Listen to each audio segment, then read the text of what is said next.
I've been involved with the movement for almost 29 years.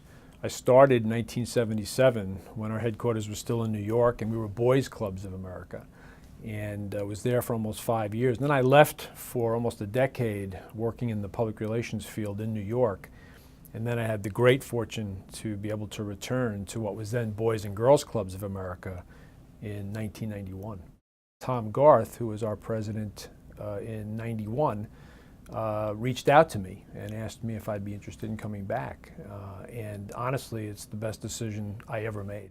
I've had the incredible fortune over parts of 5 different decades of working under unbelievable leaders. So I've been able to see the caliber of leadership that this movement has benefited from over that long period of time. The shift in our mission from just serving boys to boys and girls, in other words, all young people, was probably the seismic shift or change that occurred, because it really signaled that this organization was a force for good for all youth.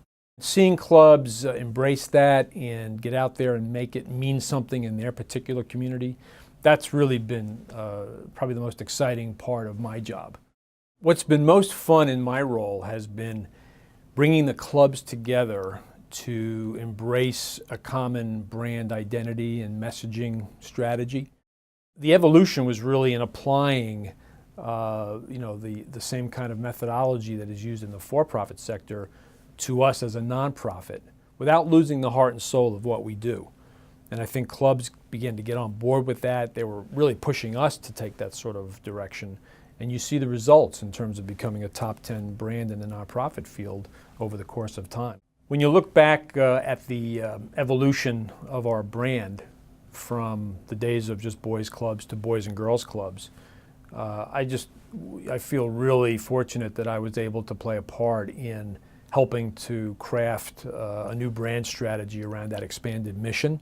We were very fortunate to recruit Denzel Washington to become our spokesperson, and here we are 24 years later, I think, or close to that, and he's still active. He's still identified with what it means to have grown up in a boys and girls club.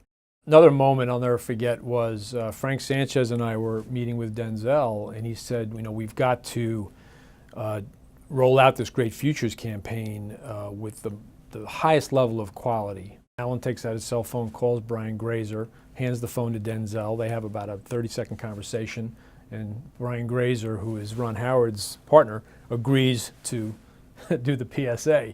In about 5 minutes, we had our director, Ron Howard.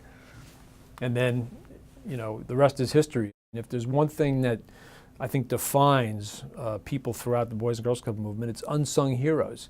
They're not doing it for glory. They're not doing it for compensation or even for recognition. They're doing it because they just care about kids.